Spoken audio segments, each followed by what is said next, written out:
எத்தனை முறை உணர்த்தினாலும் ஜெபத்திற்கு தன்னுடைய வாழ்க்கை என்ன செய்ய மாட்டாங்க, ஒப்பு கொடுக்கவே மாட்டாங்க. மனம் திரும்புதலுக்கு வாழ்க்கை ஒப்பு கொடுக்கவே மாட்டாங்க. கர்த்தர் ஒரு காரியத்தை செய்ய சொல்லும்போது அதை செய்யறதுக்கு என்ன செய்ய மாட்டாங்க, கீழ்ப்படியவே மாட்டாங்க. இங்க பாருங்க, நடக்கிற சம்பவம் தான். வெளியில போங்க போங்கன்னு துரிதப்படுத்தினாலும் அவங்க வெளியில போறதுக்கு மனசே வரல. ஆனா அவங்க மேல வச்ச தயவு, அவங்க மேல வச்ச அன்பு பாருங்க.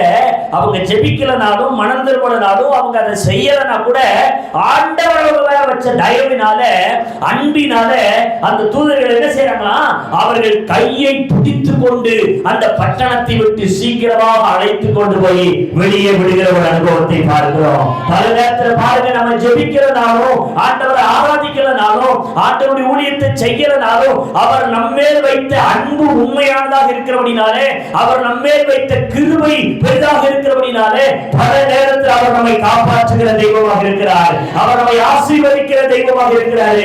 நம்மை விடுதலை பண்ணுகிற தெய்வமாக இருக்கிறார். சத்துரு விரிக்கிற வலையில சிக்கிக் கொள்ளாதபடிக்கு அவர் நம்மை பாதுகாக்கிற தெய்வமாக இருக்கிறார். எத்தனை பேர் அதை உணர்றீங்க? இவங்க வெளியில போறதுக்கு முயற்சியே எடுக்கலன்னா கூட கர்த்தர் என்ன செய்யறாரு பாருங்க, அவங்க என்ன செய்யறாரு, கையை பிடிச்சிட்டு அந்த வசனம் எப்படி சொல்லுது பாருங்க.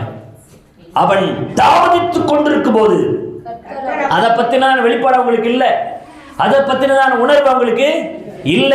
ஐயோ, கர்த்தர் சொன்னார்னா செய்வாரே, இந்த உலகத்தை அழிக்க போறேன்னு சொல்றாரு, இந்த பட்டணம் அழிய போகுதுன்னு சொல்றாரு. அப்ப அழிக்கிறதுக்கு முன்னாடி வெளியே போன ஆண்டவர் சொல்லும் போது வெளியே போகணும்ன்ற எண்ணமே அவங்களுக்கு வரல. அவங்க என்ன செய்யறாங்க, தாமதித்து கொண்டிருக்கிறாங்க. அதை அசால்ட்டாக எண்ணி அங்கேயே இருந்து கொண்டிருக்கிறாங்க. பாருங்க, அப்படி செய்யும் போது கர்த்தர் அவன் மேல் வைத்த இரக்கத்தினாலே அந்த புருஷர் அவன் கையையும் அவன் மனைவியின் கையையும் அவன் 2 குமாரத்திகளின் கையையும் பிடித்து என்ன செய்யறானா, அவரை பட்டணத்திற்கு வெளியே கொண்டு போய் விட்டார். அல்லேலூயா சொல்லுங்க. 17 வசனம், அவர்களை வெளியே கொண்டு போய் விட்ட பின்பு அவர், உன் ஜீவன் தப்ப ஓடிப்போ, பின்னிட்டு பாராதே, இந்த சமபூமியில் எங்கும் நில்லாதே, நீ அழியாதபடிக்கு மலைக்கு ஓடி போ என்றார். அல்லேலூயா சொல்லுங்க.